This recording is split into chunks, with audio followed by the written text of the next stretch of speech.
This is definitely it. Drop.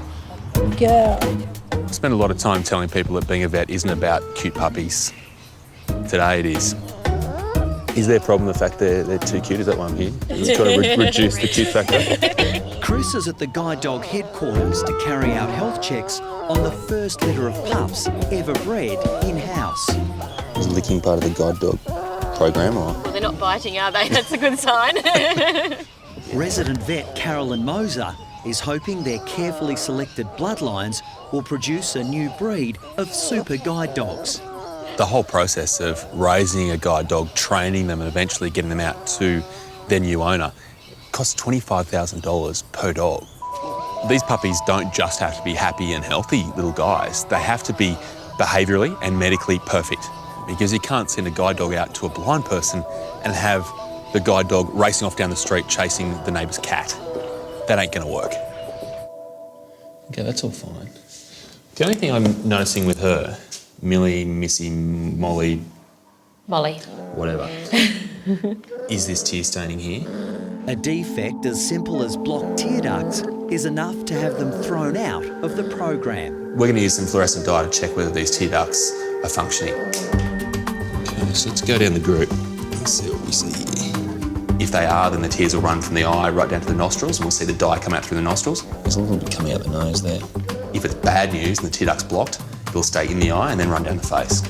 So those tear ducts are blocked as well. So we've got a little bit of a problem there in terms of how many have blocked tear ducts. The treatment for these blocked tear ducts is pretty simple. Puppy eye massage. 2 fingers around the face and try to stimulate the blood flow and try to stimulate that tear duct to start to open. If the massage therapy doesn't work, then there's only one other solution. We do try surgery, and if that doesn't work, then yeah, they'd be rejected. It is very early days for these puppies. They're only 5 weeks of age and they have so much more testing and training to do before they can become guide dogs. You're excited about it, aren't you? Look at you. I think they want to sleep, Caroline. Yeah, we'll let them go back to mum, hey? You're very hot. Maru has been rushed into the Bondi Referral Hospital SASH after collapsing in 40-degree heat. Hey, buddy. Maru has been panting at home, he's been vomiting, he seems listless. John thinks he's got heat stroke and he's brought him straight over here. Life for a dog is as precious as a human for me. Yeah. Hey, baby, I know.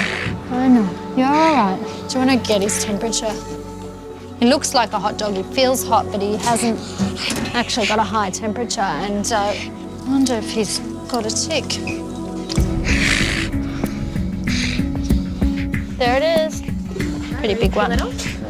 Not heat stroke after all, huh? You got a tick. All right, okay.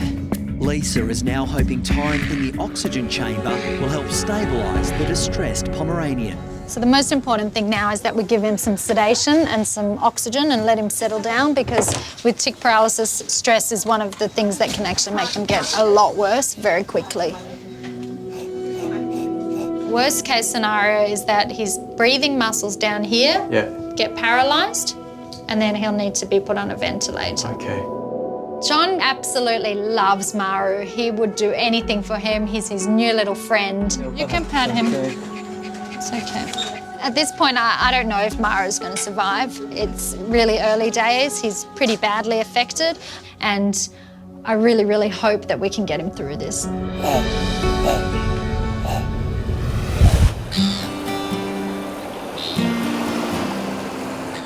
Ever since Africa, I've just been itching for a chance to go up close to big cats again. So today, I'm on my way to Mogo Zoo to see a Sumatran tiger with a really painful problem. Chris is a regular visitor to the Mogo Zoo, located 4 hours south of Sydney. Hey Sal, how are you? Hey Chris, how you going, hey? It's good. Sally's called me in because she has a Sumatran tiger with a toothache.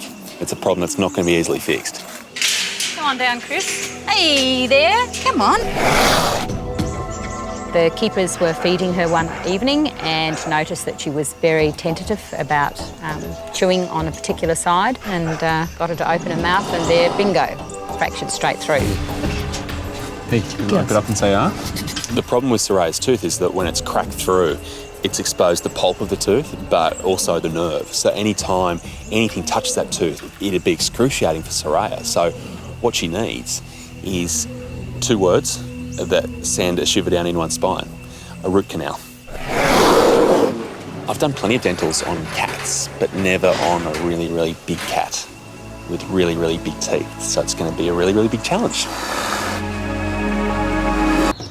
Hey, little guy. Oh, this sounds terrible.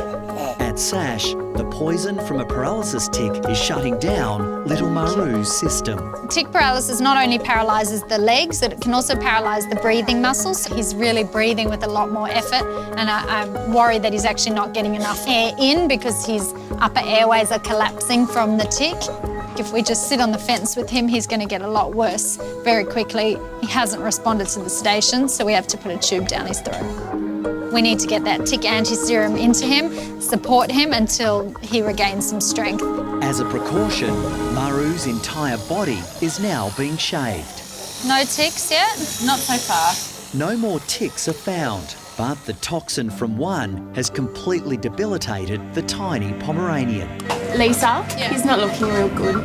What's happening? He's not taking his own breaths. He's struggling. He just can't breathe on his own anymore. We'll put him on the ventilator.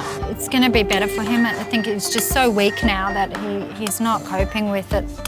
Looking at Maru's breathing, his muscles are just becoming weaker and weaker from the tick toxin, and he can't breathe on his own. And without a machine, he's going to die.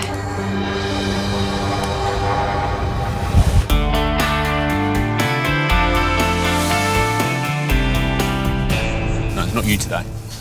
Your teeth are perfect. Look at them. They are. At the Mogo Zoo, it's time for Soraya's root canal surgery. Lock her in.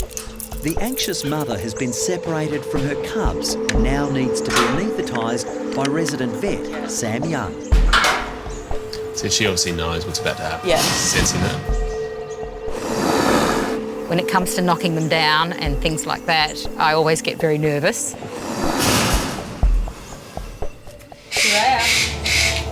There is always risks associated with it. I don't like to think that, oh no, it might be the last time we see you.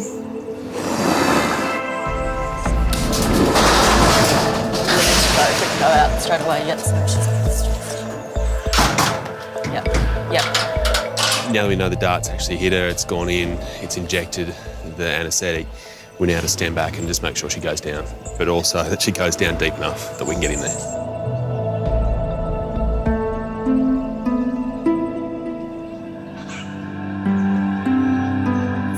Ready?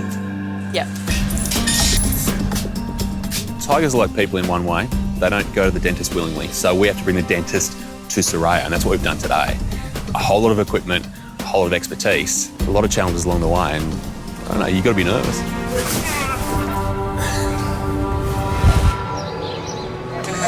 Tell Viola. You know, this is the worst possible thing. Worst case scenario. I don't know if he's going to come off. That's the problem. Okay, fingers crossed. Paralysis tick victim Maru is clinging to life at SASH. The tiny Pomeranian is in an induced coma. Only a ventilator is keeping him alive. I just feel so sorry for John. I mean, he's obviously devastated. It's a pretty emotional time. I'm just praying that he'll recover very quickly. Otherwise, we'll have to sell our other car.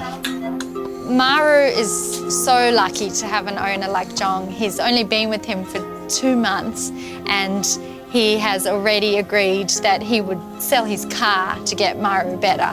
Now that's love. It's pretty amazing. Having Maru on the ventilator will cost at least $2,000 a day. You're letting us do everything we can, and now it's up to him. I can't promise him if Maru's ever going to come off the ventilator. And even if Maru's improving each day, they can change like that, and he could die suddenly. We really have to take it day by day.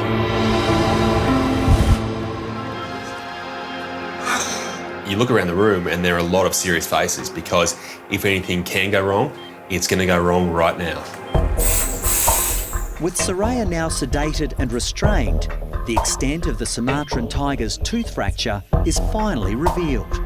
So she's got crown fracture, so that's very, very painful, very sore. Chris has invited SASH dental surgeon NADINE FIANI to perform the delicate operation. Her canal is a spectacular 7 centimetres. That's huge. There's 7 centimetres of tooth beneath that fracture. Just below the fracture, yeah. Crazy stuff. Amazing. What we'll be doing is going inside the tooth itself with some files and basically scraping the inside out, getting all that nasty muck, the infection, all out of there.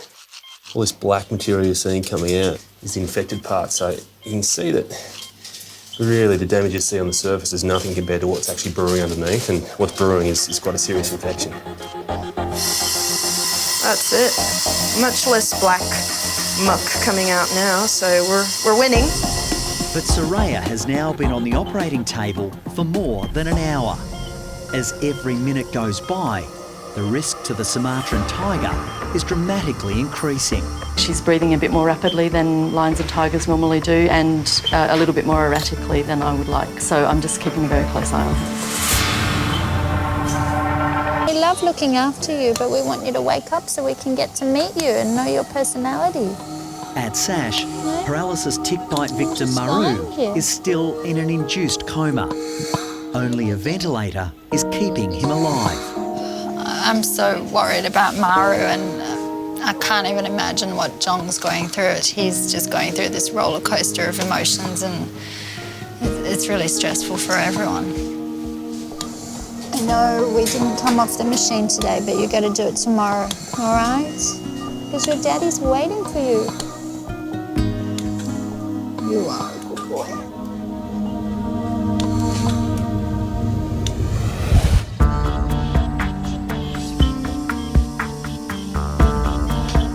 So I'll keep an eye on the heart rate. I think she's a little bit deeper. At Mogo Zoo, the surgical team is under pressure to complete Soraya's crucial root canal operation. Time under anaesthesia is vital for these guys, so the shorter that we can keep her under, the better it is for her and the safer as well. What we want to do is make sure we get that right down to the bottom. The purpose of this mixture here is to push in there and just like putty to fill in that gap. And that really gives the tooth strength but also prevents any infection from occurring from here. It's actually going all right now, but you just have to remember you can't rush this sort of thing. Each step takes a certain amount of time, and rush those steps and it just won't work out. After 2 hours, NADINE is finally happy with the result. You are home and my job is done. It is a relief. I feel like everything went very well. With the operation over, Chris has a small window of time to admire the formidable Soraya. Just the size of her paws and the size of these nails here. Just her forearms and her triceps and her arms there. I mean, she's a small tiger, but you look at that. Bodybuilder would be happy with that sort of arm. It's amazing. Hi, Lise. Hi. I heard what happened to Maru. You okay? Maru's heart just stopped. He just had a sudden cardiac arrest. Don't know why it happened. Couldn't predict that it was going to happen, and it's just shocked all of us. It's really devastating. Okay, I'll let him rest. Yeah. Jong is absolutely shattered by this. He loved Maru so much. He really wants everyone to learn from Maru's death. It's the hardest thing with these tick cases. They're just, we do absolutely everything. And it's just, a lot of people think that it's just tick anti-serum and they walk out the door the next day, but that's not the case. There are cases like Maru where the toxin is just so deadly that they don't survive. Okay, so can we start moving? Chris, would you like not to a lot I can do about turn it. her up to 5? You just get those out for you, though. It was only when I looked around the group that I realised just how much of a team effort it was. Everyone did their job and did it well, and thankfully Soraya got through it. Yep. She's off. Soraya's root canal operation has been a success, but now the big cat has to be moved back to her den. Just move her back towards the table a bit. Still no reflex.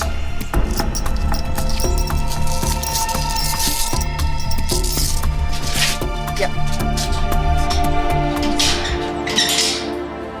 It's the nerve-wracking time because if she, in the process of waking up, starts to swallow her tongue, then you can't go in there and move it because she's awake enough to do something about you.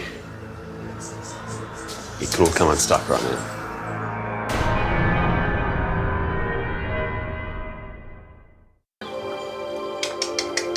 How many minutes has it been now? 10 to 15? Yeah. At Mogo Zoo, everyone is waiting and hoping for Soraya to regain consciousness after her root canal surgery.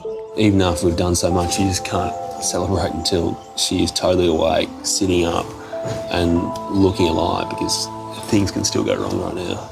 Soraya.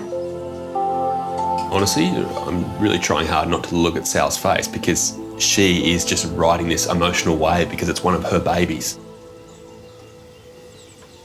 There we go. Ah. Hey. Yeah. Me. It's all right. It's okay, girl. It's all right. Soraya's going to be a little bit sleepy for the next few hours, but slowly but surely all those little instincts of hers will kick back into action and she'll be back with the cubs before she knows it. It's looking good, team. Yeah. Well done, everybody. Fantastic. Thank you Thanks very very much. much. Yeah, No worries, thank Sam. you. Well Thank done, you. Sam. Great to have you involved. And well done you, huh? Thanks Very so well. much. Thank Good you. But before Chris heads back to Bondi, there's one last member of the Mogo menagerie for him to treat. Okay, so just before you go, I've just got somebody I'd really like you to meet. A little DeBrazza's monkey who's diabetic that we've been managing very closely for the last few months. Good girl. So that's her insulin there, and I have to give it to her every day, so it would be fantastic today if you would like to give it to her, so I'm not the big meanie. You've got to remember that monkeys are just like little people. I feel like I'm being set up here. And like us, they have their good days and they have their bad days. And being a DeBrazza's monkey, Kamani is also known to be a bit of a biter.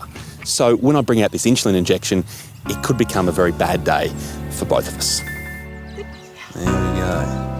Very good. Not too sure about me now, are you? The secret to treating Kamani is food bribery. Works every time. How much can you handle? She likes sweet potato. Hi, I'm Dr. Danny Dusek from Bondi Vet. If you love our show and want to see more, plus some amazing content about pets and how to care for them, hit the subscribe button. Click that little notification bell and we'll see you on our next video.